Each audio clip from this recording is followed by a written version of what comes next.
Hello friends, कैसे हैं आप लोग। उम्मीद है आप लोग बहुत अच्छे होंगे। फ्रेंड्स, आप सभी का हमारे YouTube channel AK educational squad में स्वागत है। फ्रेंड्स, इस वीडियो में आपको कुल 50 प्रश्न देखने को मिलेंगे। वो भी किससे रिलेटेड हैं? ह्यूमन बॉडी से रिलेटेड हैं सारे क्वेश्चन, और सभी क्वेश्चन सेलेक्टिव और इम्पॉर्टेंट हैं। आपकी परीक्षा की दृष्टि से बहुत ज़्यादा महत्वपूर्ण है आपके लिए। तो चलिए फ्रेंड्स, बिना देरी के स्टार्ट कर लेते हैं। आज का हमारा पहला क्वेश्चन है, इंसुलिन क्या है?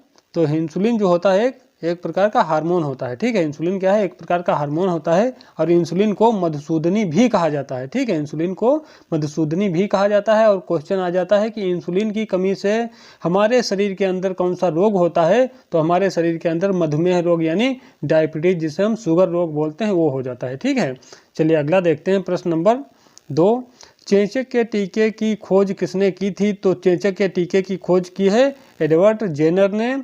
ठीक है, बात आई है चेचक की, तो चेचक को अन्य नाम से जाना जाता है, जिसे स्मॉल पॉक्स। ठीक है, क्या स्मॉल पॉक्स या फिर शीतला या बड़ी माता, इन नामों से जाना जाता है चेचक रोग को। और इसका जो वायरस होता है, यानी किस वायरस से फैलता है? तो ये होता है वेरिवोला वायरस। ठीक है, क्या वेरिवोला वायरस से फैलता है। और इसमें दिक्कत क्या होती है? तेज बुखार आता है, लाल लाल दाने पड़ जाते हैं शरीर के ऊपर यानी त्वचा के ऊपर, और इसमें जो होता है तेज बुखार होता है, दर्द होती है और लाल लाल दाने निकल आते हैं। ठीक है, तो चेचक से संबंधित ये कुछ जानकारी थी आपके लिए।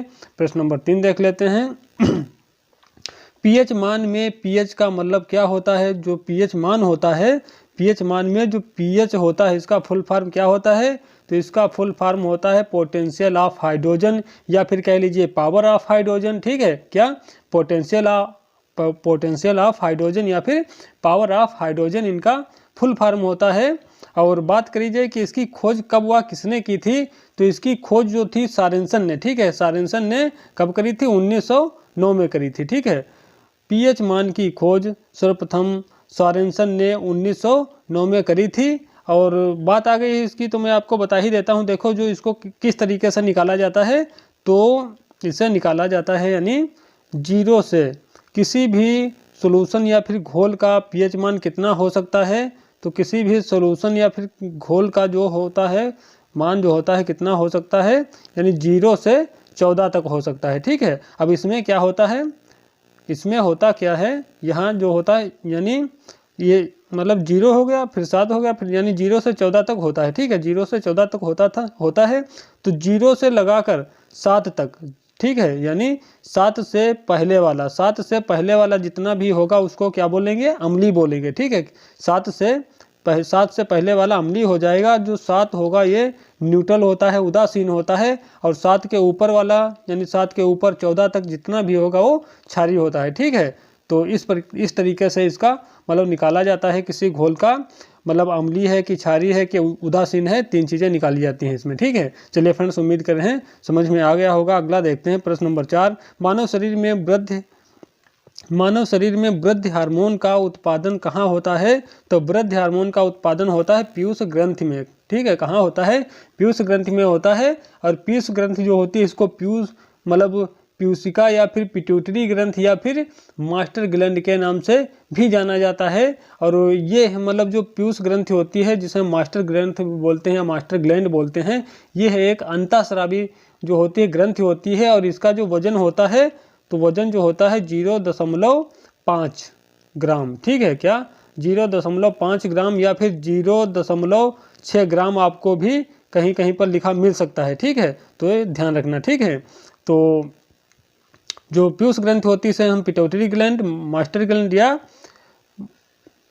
मतलब पीयूष ग्रंथि या फिर पिट्यूटरी ग्रंथि या मास्टर ग्रंथि, इन नामों से जानते हैं। ये मतलब जो पीयूष ग्रंथि होती है एक अंतःस्रावी ग्रंथि होती है। इसका जो वजन होता है 0.5 ग्राम होता है। ठीक है, अगला देख लेते हैं इसी क्रम में। प्रश्न नंबर 5, आयोडीन की कमी से कौन सा रोग होता है? तो आयोडीन की कमी से कौन सा रोग होता है? घेंघा रोग हो जाता है। ठीक है, कौन सा? घेंघा रोग होता है। घेंघा रोग को हम ग्वाइटर रोग भी कहते हैं। ठीक है, घेंघा को क्या बोलते हैं? ग्वाइटर रोग भी बोलते हैं। घेंघा जो होता है इसमें क्या दिक्कत होती है? इसमें गला सूज जाता है। ठीक है, गला क्यों सूजता है? क्योंकि गले में जो उपस्थित होती है थायराइड ग्रंथ, जो हमारे गले में उपस्थित होती है, तो वहाँ उसमें जो थायराइड ग्रंथ होती है उसमें सूजन आ जाती है। ठीक है, जब सूजन आती है तो गला फूल जाता है। तो इसमें दिक्कत और किस कारण से होता है ऐसा? आयोडीन की कमी के कारण, ठीक है। आयोडीन की जब कमी हमारे शरीर के अंदर हो जाती है तो क्या होता है, जो हमारी थायराइड ग्रंथ होती है उसमें सूजन आ जाती है। और ये कहाँ होती है थायराइड ग्लैंड? ये थायराइड ग्लैंड जो होती है, हमारा गला जो होता है गले में होती है, जिस कारण थायराइड ग्लैंड में सूजन आती है तो सूजन के चलते गला सूज जाता है। जब गला सूज जाता है तो वो फूल जाता है, ठीक है। तो कहने का मतलब यही है। और ये किसकी कमी? आयोडीन की कमी से ऐसा होता है। तो हमें क्या करना चाहिए इसी कंडीशन में? आयोडीन युक्त नमक का सेवन करना चाहिए, ठीक है। चलिए, उम्मीद कर रहे हैं समझ में आ रहा होगा आप लोगों को। अगला देखते हैं प्रश्न नंबर 6। मानव शरीर की सबसे लंबी हड्डी कौन होती है? तो मानव शरीर की सबसे लंबी हड्डी होती है फीमर, जिसे हम उरु अस्थि बोलते हैं। और ये कहाँ पाई जाती है? ये हमारी जांघ में पाई जाती है, थाई में पाई जाती है, यानी घुटने से ऊपर वाली, घुटने के ऊपर यानी कमर के नीचे और घुटने के ऊपर की जो होती है, ये जो जांघ होती है, थाई होती है, थाई वाली हड्डी जो होती है ये सबसे लंबी हड्डी होती है, ठीक है। और सबसे छोटी कहाँ होती है? कान में होती है, ठीक है। अगला देखते हैं प्रश्न नंबर 7। दांतों के अध्ययन को क्या कहा जाता है? तो दांतों का जो अध्ययन होता है उसे ओडोंटोलॉजी बोलते हैं, ठीक है। क्या बोलते हैं? ओडोंटोलॉजी बोलते हैं दांतों के अध्ययन को। और जो दांत होते हैं कितने प्रकार के होते हैं? दांत जो होते हैं 4 प्रकार के होते हैं, ठीक है। दांत कितने प्रकार के? 4 प्रकार के होते हैं। देखो, स्थायी दांत यदि पूछ लेता है, स्थायी दांत कितने होते हैं और अस्थायी दांत कितने होते हैं? तो स्थायी दांत जो होते हैं, ठीक है, स्थायी दांत जो होते हैं वो 33 होते हैं। और जो अस्थायी दांत होते हैं वो कितने होते हैं? 20 होते हैं, ठीक है। 32 होते हैं, ठीक है। स्थायी दांत कितने होते हैं? स्थायी दांत 32 होते हैं। और अस्थायी दांत जो होते हैं, जिनको हम दूध के दांत बोलते हैं, वो कितने होते हैं? वो होते हैं 20, ठीक है। तो क्वेश्चन आ जाता है कि मनुष्य के जीवन काल में कुल कितने दांत निकलते हैं? तो 32 ये वाले, 20 ये वाले, यानी टोटल कितने? 52 दांत निकलते हैं, ठीक है। मनुष्य के जीवन काल में कुल कितने दांत निकलते हैं? 52 दांत निकलते हैं, जिसमें से 32 होते हैं स्थायी दांत और 20 होते हैं दूध के दांत, जिनको हम अस्थायी दांत बोलते हैं, ठीक है। और दांतों में सर्वाधिक मात्रा में कौन सा तत्व पाया जाता है, ये चीज़ आपने हमें कमेंट में बता देना, ठीक है। और दांत जो होते हैं वो कितने प्रकार के होते हैं? तो दांत 4 प्रकार के होते हैं, ठीक है। कौन कौन से? देखो, दांत के 4 प्रकार होते हैं। इंसीजर्स, यानी जिनको हम कृंतक या छेदक दांत बोलते हैं। फिर कौन से होते हैं? कैनाइंस होते हैं। कैनाइंस माने भेदक या रदनक दांत होते हैं। फिर अग्र चर्वणक, जिन्हें हम प्रीमोलर्स के नाम से जानते हैं। फिर चौथे नंबर पे आते हैं मोलर्स, यानी चर्वणक दांत जिनको हम बोलते हैं, ठीक है। कुछ इस तरीके से होते हैं, यानी इंसीजर, कैनाइंस और प्रीमोलर्स, मोलर्स 4 प्रकार के होते हैं, ठीक है। अगला देखते हैं प्रश्न नंबर 8। प्रश्न नंबर 8 क्या है? पेनिसिलिन की खोज किसने की थी? तो पेनिसिलिन की खोज की थी अलेक्जेंडर फ्लेमिंग ने। अगला है प्रश्न नंबर 9। मुख्य रूप से कौन सी ग्रंथ सेक्स हार्मोन के लिए उत्तरदायी होती है? तो ये होती है अधिवृक्क ग्रंथ, ठीक है। क्या है? अधिवृक्क ग्रंथ, जिसे हम एड्रिनल ग्लैंड भी बोलते हैं, ठीक है। अगला देखते हैं गुर्दे की कार्यात्मक इकाई क्या कहलाती है? तो जो हमारा गुर्दा होता है उसकी कार्यात्मक इकाई क्या कहलाती है? नेफ्रॉन कहलाती है। जो हमारा मतलब किडनी होती है वो कितने नेफ्रॉन से मिलकर बनी होती है? तो 10 लाख, ठीक है। लगभग 10 लाख नेफ्रॉन से मिलकर बनी होती है हमारी किडनी। और जो किडनी का मुख्य कार्य होता है वो क्या होता है? रक्त को फिल्टर करना, रक्त को साफ करना। और रक्त को फिल्टर करती है तो उस समय जो हमारे शरीर से जहरीले यानी विषाक्त पदार्थ जो होते हैं उनको शरीर से बाहर कर देती है किडनी, ठीक है। तो किडनी का जो मुख्य कार्य होता है ब्लड को शुद्ध करना, यानी शुद्ध का मतलब है ब्लड को छानना, साफ करना, ठीक है। और जो जहरीले पदार्थ होते हैं उनको पेशाब के माध्यम से शरीर से बाहर निकाल देना। और एक सामान्य व्यक्ति में 2 किडनी पाई जाती हैं। और जो किडनी बनी होती है वो मतलब कितने नेफ्रॉन से मिलकर बनी होती है? तो लगभग 10 लाख, प्रत्येक किडनी 10 लाख नेफ्रॉन से बनी होती है, ठीक है। चलिए अगला देखते हैं। और जो किडनी का अध्ययन होता है उसको क्या बोलते हैं? नेफ्रोलॉजी बोलते हैं। और किडनी की जो कार्यात्मक इकाई होती है उसे नेफ्रॉन बोलते हैं, ठीक है। अगला देखते हैं प्रश्न नंबर 11। नाइट ब्लाइंडनेस किस विटामिन की कमी से होता है? तो नाइट ब्लाइंडनेस जिसे हम रतौंधी बोलते हैं, ठीक है। नाइट ब्लाइंडनेस मतलब जिसको हम रतौंधी बोलते हैं सॉरी, ये किस विटामिन की कमी से होता है? तो नाइट ब्लाइंडनेस यानी रतौंधी जो होता है विटामिन ए की कमी से होता है। विटामिन ए का जो रासायनिक नाम होता है रेटिनॉल होता है। इसकी कमी से रतौंधी रोग हो जाता है। रतौंधी रोग में क्या होता है कि इसमें रात के समय, रात का मतलब अंधेरे में, ठीक है, अंधेरे में जो इससे ग्रसित व्यक्ति होता है, मरीज होता है, उसको साफ नहीं दिखता है, ठीक है, नहीं दिखता है। क्योंकि उसको रतौंधी यानी नाइट ब्लाइंडनेस की दिक्कत है। नाइट ब्लाइंडनेस क्यों होती है? विटामिन ए की कमी से होती है। और इसके जो मुख्य स्रोत होते हैं जैसे पपीता हो गया, गाजर हो गया इत्यादि जो होते हैं, इनमें प्रचुर मात्रा में विटामिन ए पाया जाता है। तो इनका सेवन करने से जो नाइट ब्लाइंडनेस की समस्या है वो कम हो सकती है, ठीक हो सकती है। ठीक है, चलिए अगला देख लेते हैं। प्रश्न नंबर 12। प्रश्न नंबर 12 है, वह कौन सा हार्मोन है जो हृदय गति को उत्तेजित करता है? तो थायरॉक्सिन है। ठीक है, कौन सा है? थायरॉक्सिन है। प्रश्न नंबर 13, पुरुषों की नसबंदी को क्या कहा जाता है? तो इसको कहा जाता है वैसक्टोमी। ठीक है, क्या वैसक्टोमी कहा जाता है। महिलाओं की नसबंदी को क्या कहा जाता है? तो इसको कहा जाता है ट्यूबेक्टोमी। मानव शरीर के तापमान को कौन नियंत्रित करता है या कौन सी ग्रंथ नियंत्रित करती है? तो हाइपोथैलेमस जो होता है वो मानव शरीर का तापमान होता है उसको कौन नियंत्रित करता है? हाइपोथैलेमस नियंत्रित करता है। प्रश्न नंबर 16, आनुवांशिकी लक्षण व संकेत एक पीढ़ी से दूसरी पीढ़ी में हस्तांतरित होते हैं, इनका जिम्मेदार कौन है? तो इनका जिम्मेदार जो होता है डीएनए होता है। ठीक है, कौन होता है? डीएनए होता है। और जो डीएनए होता है इसका फुल फॉर्म क्या होता है? Deoxyribonucleic acid. ठीक है, क्या? डीऑक्सीराइबोन्यूक्लिक एसिड इसका फुल फॉर्म होता है।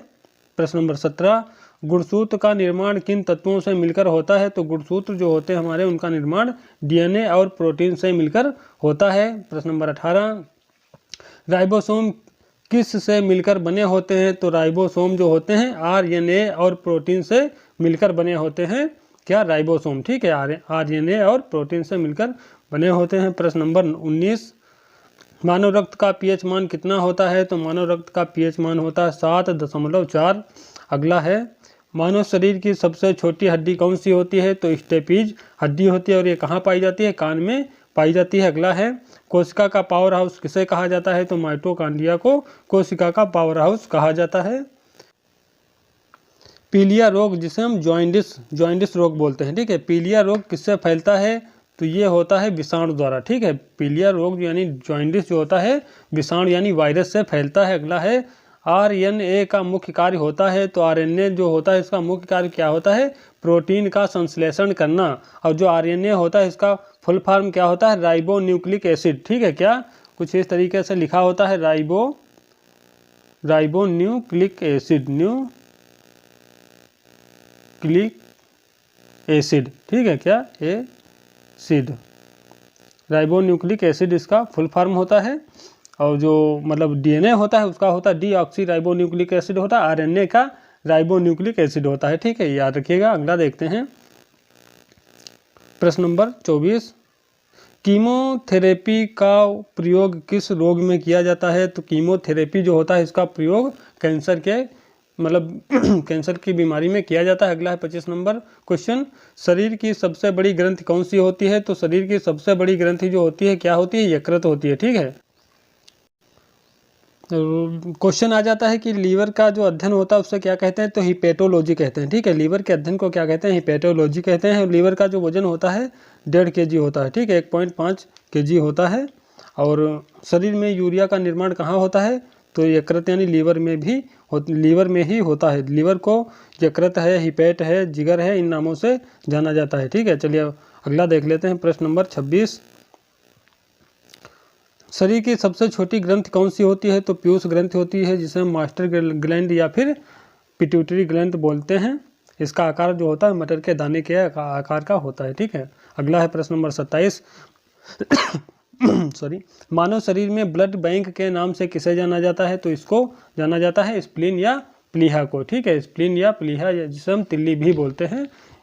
यहाँ पर क्या होता है? ब्लड इकट्ठा होता है जिसे हम ब्लड बैंक के नाम से जानते हैं।